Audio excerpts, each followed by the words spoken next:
Before we start, I want you to think about two things. One, what are you for?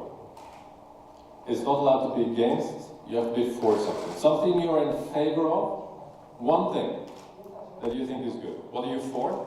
And the second thing I would like to ask you to think about is, what would you like to do the next year, in concrete terms, to strengthen someone else's dignity? Okay, so what are you for? What would you like to do the next year to strengthen someone else's dignity? We'll come back to that at the end of my little talk here. I wanted to tell you a short story from when I was traveling in South Africa a few years back. We were doing a bit of fundraising, a Norwegian fundraising campaign, a national one. And we were traveling in South Africa, focusing on HIV/AIDS related issues. And we came to a township, a very poor area outside of Durban. And I met a man called Cedric. And he received me outside his home, which was a small house, more like a shack, which I guess was the size from here to the wall. He lived there with his family, 3 children, his wife, and his sister. His sister was in a wheelchair. She was disabled, physically challenged. And he invited me in, and he told me a bit about his life. And he said that his children and his sister were completely dependent on him. Yet he'd found out the year before that he was HIV positive. In this area, you did not have access to drugs, antiretroviral drugs, so he knew that he did not have long to live. And shortly after, they discovered also that his wife was HIV positive. And Cedric said, I'm really worried about the future, because what's going to happen to my children? What's going to happen to my sister? I know that my wife and I, we don't have much longer to live. And he looked me in the eye and he said, please do everything you can for people like me, because it's hard. Now, 2 things struck me about Cedric. One was that he was not talking only on behalf of himself and his difficult situation. He was talking on behalf of everyone living in extreme poverty, everyone living in a difficult life situation. He sort of elevated himself above his own circumstance and became a spokesperson for people struggling in the world. And the second thing that struck me was that he was talking to me, but he wasn't only talking to me. I think he was talking through me. So that's why I like to tell this story whenever I have the chance, because I think that Cedric was talking to you as well. Okay, so Norway, all the way at the top there, as you know, besides Sweden. You see Poland, right? We have a very close and positive relationship, Poland and Norway, which we're very happy about. There's quite a lot of students coming to Poland each year to study, especially medicine. We have, I think, 1,500 Norwegian students, approximately, in Poland. So we have a lot of great doctors that have been educated in Poland. And we have around 100,000 Polish people working, living in Norway.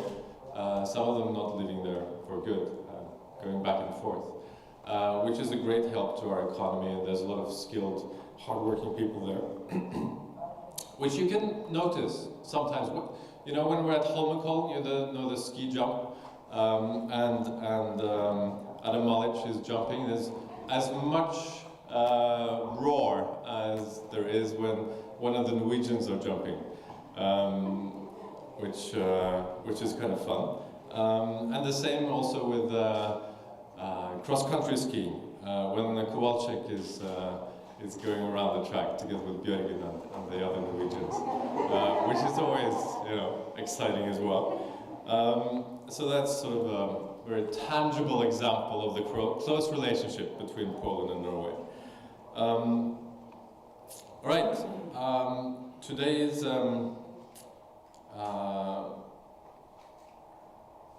theme is development. So I thought I'd show you an example or a metaphor, how I see development a little bit. Now, the wave here, the toe-in, I mean, can sort of be official development aid, international organizations. The wave can be the rule of law, trade regulations, access to markets, and the surfer is, of course, the country, which needs to focus on institutions. A poor country that is struggling to develop. Healthcare is important, business, industries, they need to get going, education, peace, democratic governance. It's important to make decisions that are taking into account the worst of groups, and also it's important to take care of the environment. And climate change is also something that is important to really get going in the future. And if you get all these things together, you might just come out standing. That was pretty cool, right?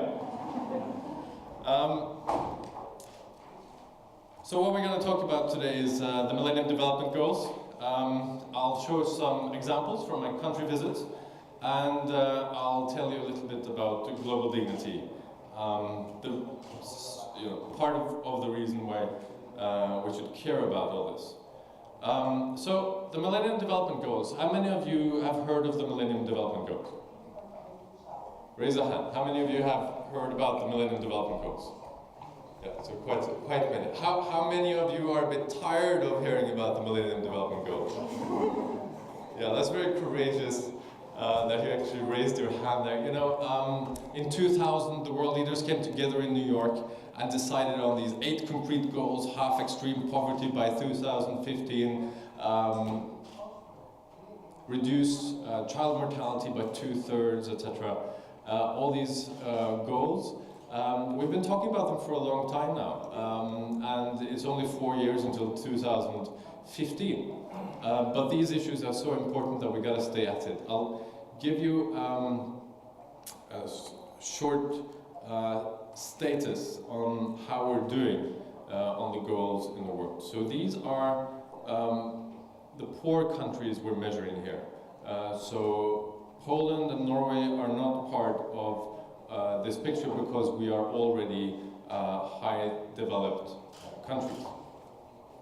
Okay, so the coding is very sophisticated. I have green, that means that it's going well. Yellow, we're falling a bit short of reaching the goal, but we're making really good progress. And red, we're falling short of reaching the goal. Now the good news is that we're making progress on all the goals. And the world is actually moving forward in many ways. There's less poverty, there's less children dying of easily preventable causes, there's better health, there's less war and conflict and people dying in conflict, there's more children in schools, and there's more gender equality. That's sort of my positive message, that the world is actually moving forward in the right way. Too slowly, a lot of problems, but the main trend is that it is actually moving in the right direction. Now, let's go through them. End poverty and hunger. So developing countries have since 90, when it comes to extreme poverty, people living on less than $1.25 a day. In 1990, you had 45% in developing countries living on less than $1.25. In 2005 it was 27, and by 2015 we think that it looks now from the bank projections that we're going to go below 15%, which actually means that we will reach that goal of halving extreme poverty by 2015, which is a great achievement. But, of course, most of it is due to the developments in China and India. Other parts of the world are not moving ahead as quickly. Sub-Saharan Africa, for instance, are lagging a bit behind. But it is important to remember that also Sub-Saharan Africa are moving forward in quite a substantial way, 5% growth per year since 1990. So that's the positive part. I put it in green because I want to be positive, but there is also problems with goal number 1, for instance, malnutrition has plateaued and we're not able to get malnutrition to decrease as quickly as we want to. So number 2, universal education. Primary education since was in 1999 82%, and in 2009 it went up to 89% in developing countries. Now, we're making good progress when it comes to getting boys and girls into primary school, but the goal is 100%. So obviously, as you get closer to the goal, when you get up to the 90s, it's more and more difficult to get the last percentages up. So making good progress, but not going to be able to reach the goal of having 100% by 2015. Gender equality. Gender equality is also moving forward. In primary education, there's much more girls now than there used to be. In politics, it's changing for the positive, but there's still a long way ahead when it comes to representation by both genders in politics.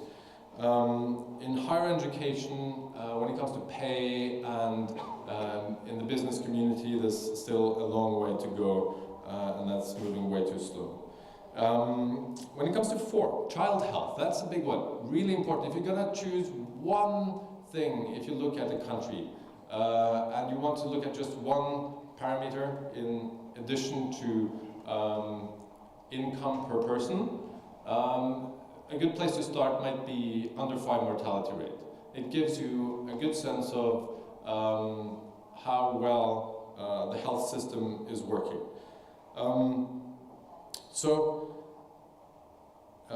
Child health. In 1990, we had more than 12 million children under 5 dying from easily preventable causes every year. In 2010, it dropped to 7.6 million. So that's a drastic reduction from 12 million to 7.6. We are not maybe going to be able to reach the goal, but there has been significant reduction in child mortality. Maternal health is difficult. It's moving too slow. Maternal health is difficult because it's very linked to infrastructure, because if mothers or pregnant women are going to clinics to get tested and get the right treatment, that's when you really see the results. So in 1990 you had 440 per 100,000 in developing countries that passed away, per 100,000 live births, that is. In 2008 you had 290, so from 440 in 1990 till 290 in 2008. But the goal is 110, so we're way behind the goal, but we are making good progress. Looks like we're going to have maternal death by 2015. Okay, so combat HIV/AIDS, malaria, tuberculosis, that is progressing well in all 3 fields. Environmental sustainability, there's a lot of problems. Loss of forest area, of course increasing greenhouse gases, that's still happening.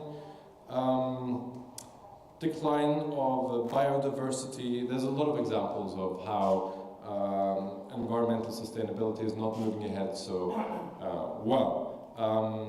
When it comes to drinking water, access to improved water source, that is actually progressing quite well. But the quality of it is a bit difficult to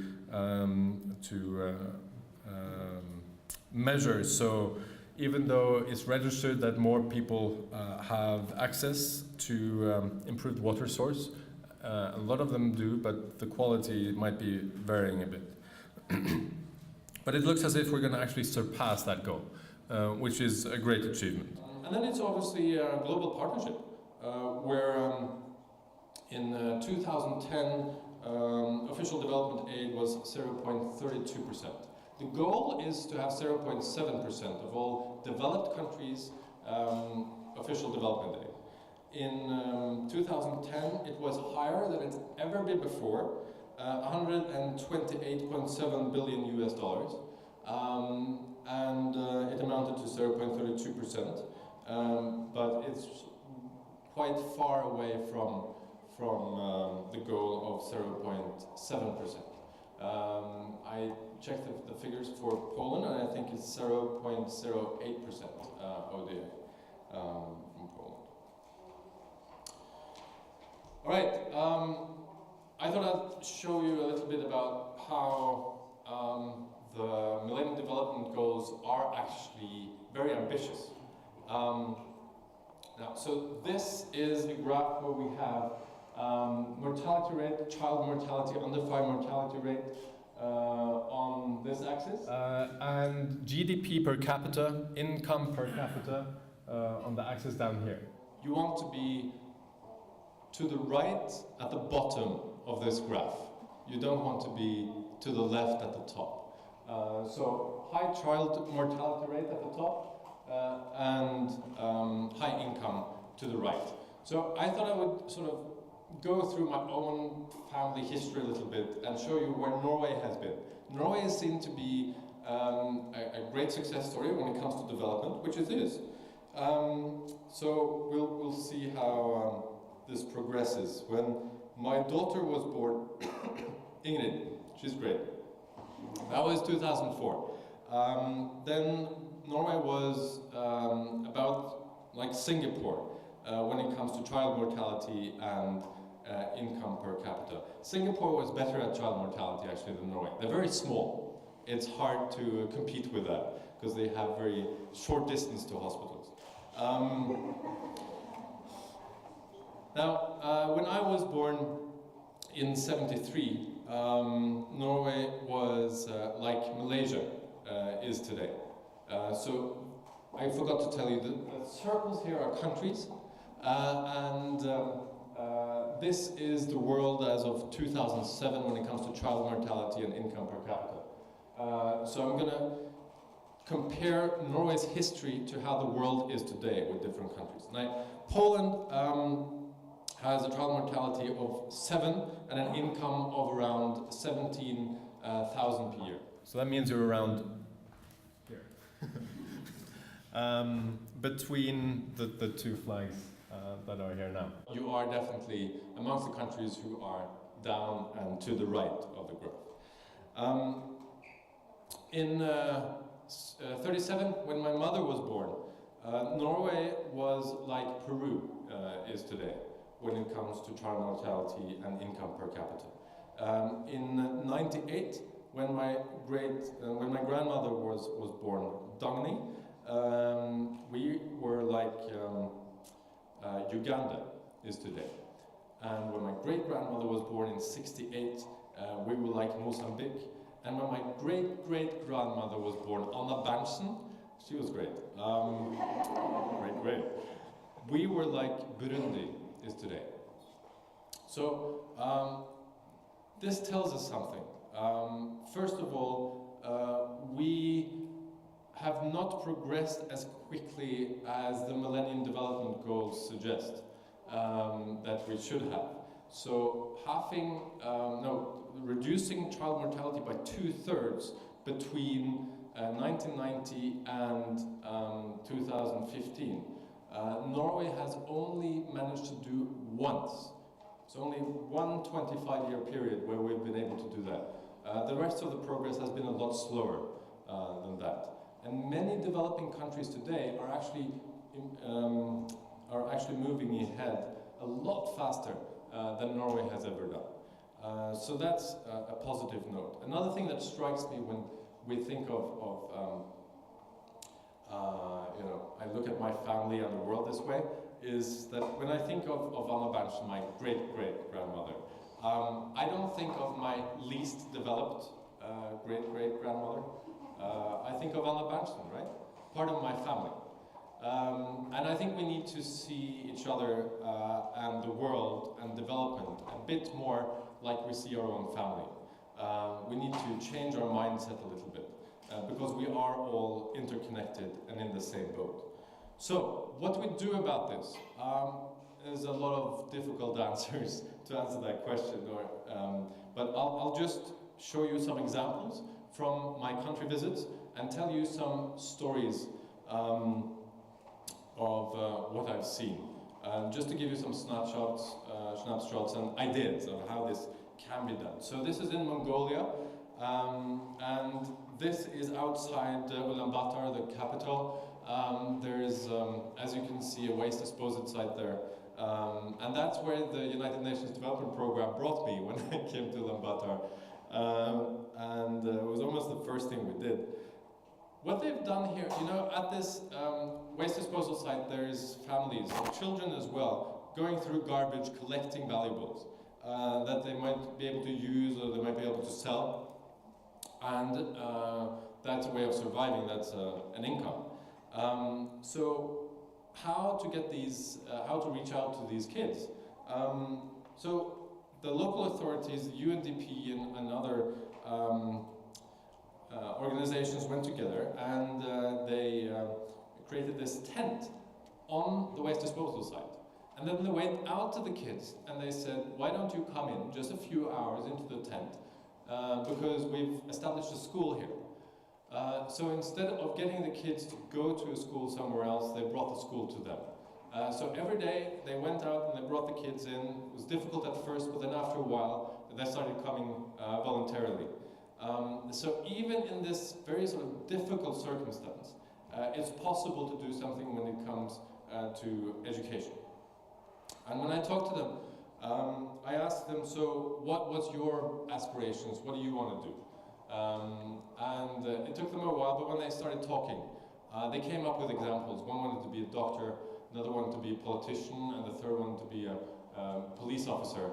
And it just struck me that, you know, even though we live under very different circumstances, we have very similar dreams and aspirations. This is from Sierra Leone. Sierra Leone is a very poor country. Every year there's a dry season, 2 months, where it's much less fertile because they don't have rain. And they know that in this period a lot of people are going to go hungry because they don't produce enough. Most people are farmers and they don't produce enough to actually get through this dry season, which they call hungry season. And it's a huge challenge and people are struggling. They can't afford the expensive food that is imported. The local authorities, the World Bank, the UNDP and others went together and created a suggestion or system of getting farmers to start cooperating. So they create cooperatives, maybe 5 farms together, and they do coursing on how to do farming more efficiently. She is actually in charge of the cooperative, the lady we're talking to. And this way they get to use the resources more efficiently and they get to produce more so that every year they can put aside a bit of their earnings for new machinery and also a bit to local democracy. That's part of the program. And the yield has just gone up a lot, so they've been able to produce a lot more, so they actually get through that season, the dry season, without having to starve. That might not really look as all that much in the statistics when it comes to poverty alleviation, for instance. But it is, of course, huge. It makes a huge difference to the people on the ground, and that they have that food security. And yeah, this is a nice picture. I kind of like this because he's sort of the future at the back there, a symbol of why we're doing this. 2 weeks back I was in Nepal. Nepal has been doing actually really well when it comes to child mortality and mother health, etc. This is the administrator of UNDP, the boss, Helen Clark, and we traveled together, which was very nice. I was trying to learn as much as possible, and the gentleman there is Robert Piper. He's the resident coordinator of UN in Nepal. So this is Sabriti. Sabriti, 4 years ago, she was part of, and still is, she became part of a microcredit project. Together with 7 other women, she started a weaving company. Small scale, small loan, she started weaving. Now, 4 years later, I met her at a trade fair, and Sabrita told me that she was making money now, so that she was able to support her family. She had 2 children, and she was sending them both to school, and also her husband unfortunately had become ill, so she needed he needed medical attention, and she was able to provide for that as well and pay for that as well. And she said all of this was because of the microcredit project that she was able to be part of 4 years ago. So she was really happy about that. 50,000 people are in this particular program in Nepal, but as you know, millions of people are in microcredit projects around the world. Nepal has been able, even though they're very poor, they do not have a lot of resources. They have been able to reduce maternal mortality so that they're on track of reaching the goal. How is Nepal able to do that when the rest of the world is really struggling? Because as I told you, it has a lot to do with infrastructure. You know, that we're able to get health facilities in proximity to mothers, pregnant women, so that they can actually go and get their checkups and what is needed. But Nepal is moving ahead really quickly with very limited resources. So what was the secret? The secret, I think, are these women. There are 50,000 of them spread around Nepal. They are the local health volunteers. So there was a very modest facility in Kamdi village, where this picture is taken, where we went to visit. Very modest facility. The women came in, gave birth. They were allowed to stay for 4 hours, and then they had to leave again. And there was no doctor there. There was a trained health professional, but she was not a midwife like you would expect here, but she had training, which was very helpful.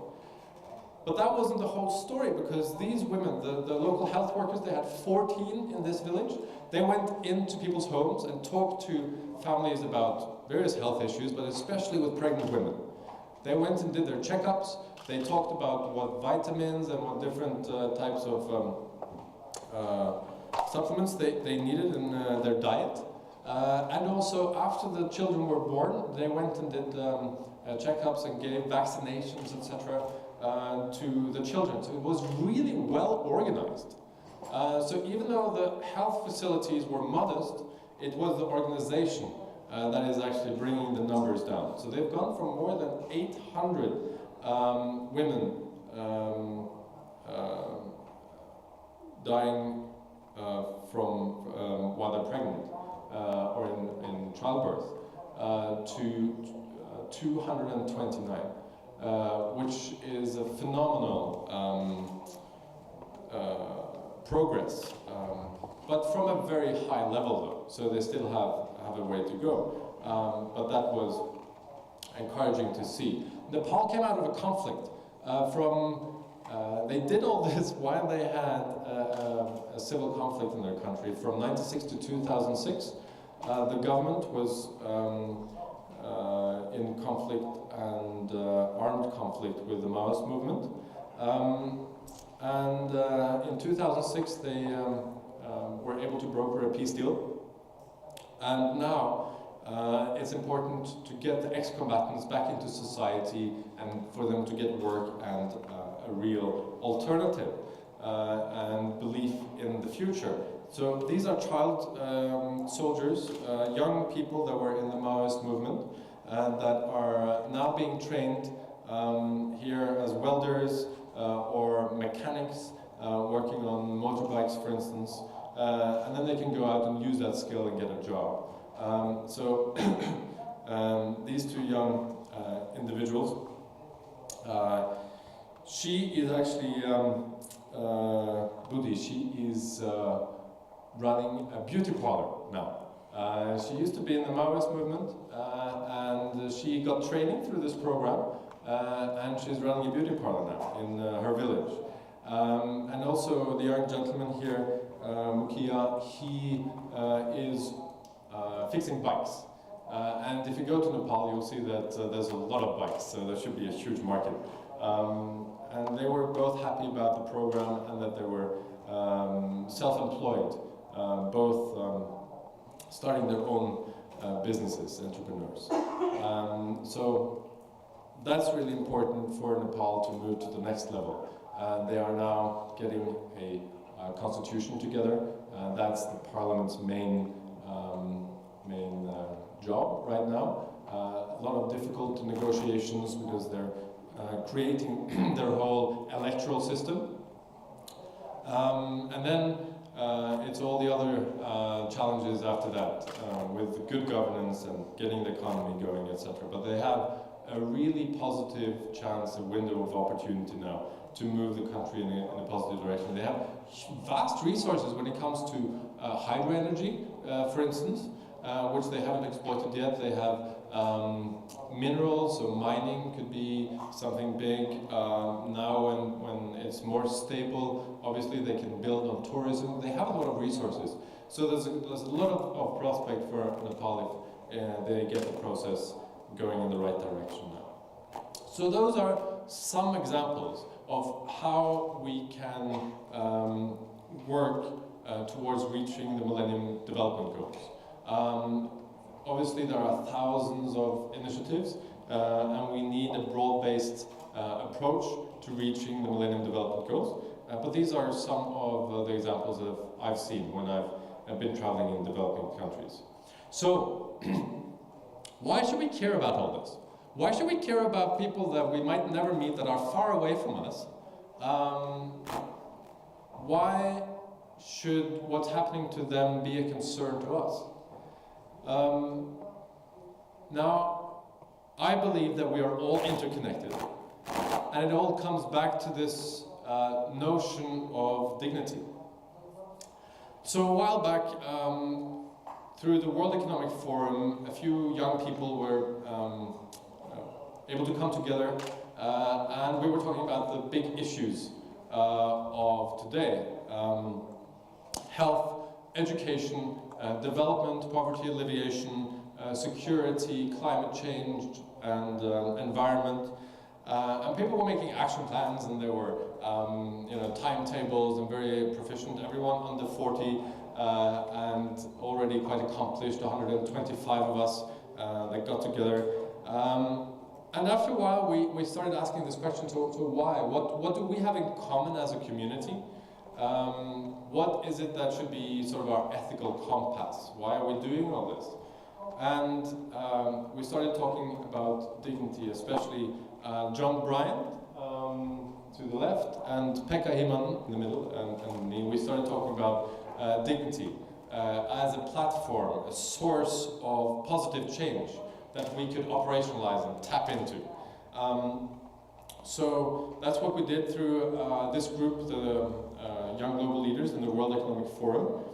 We have been able to reach around 50 countries now. What we do is we go into schools and we talk to kids, 15 years old maybe, about dignity. They get to define dignity with their own words. They get together in classes and groups and tell their own dignity stories, and then we all get together afterwards, and the students tell stories of dignity from their own experience to each other.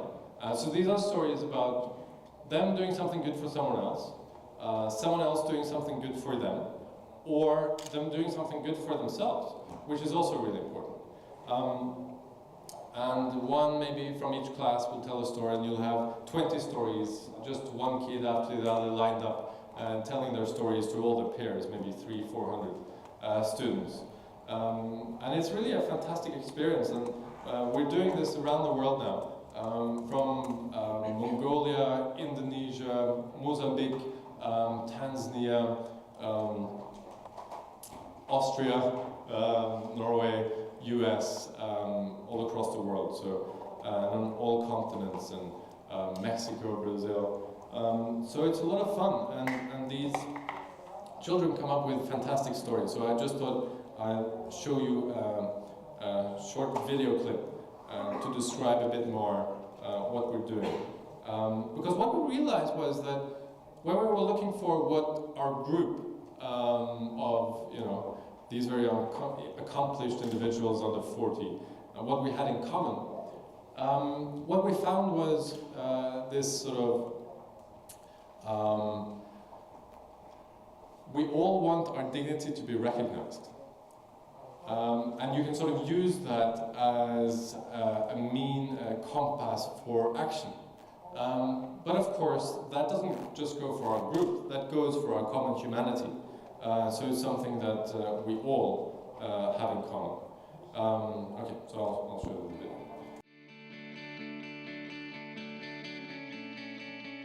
We should help each other. No one knows everything. Some people don't know dignity. Maybe you know something you don't. You help him, you shall equalize. Everybody is equal. Everybody was created equal. But all of us, we are as equal as we are. We are growing in body, but still, you should respect your friend. Whether he's small, whether he's big.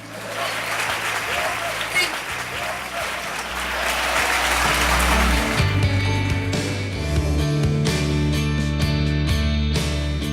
You are all very talented people. The question is that how will you use your full potential in ways that increase also the dignity of others? Say it like you mean it. How you gonna leave? Love. Say it like you mean it. How you gonna leave? Love. I love you too.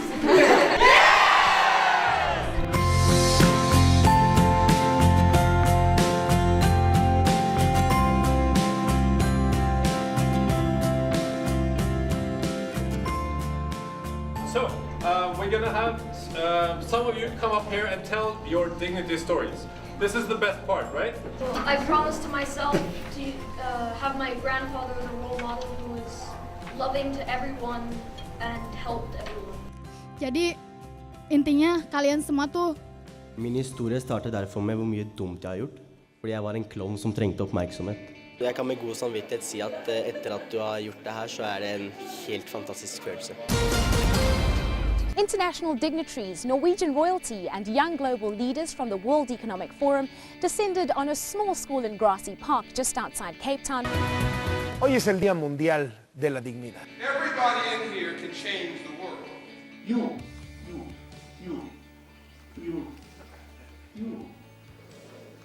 are going to make a difference in the world. Jag önskar den dagen jag kom som er, för jag var så glad för att jag gått på skolan.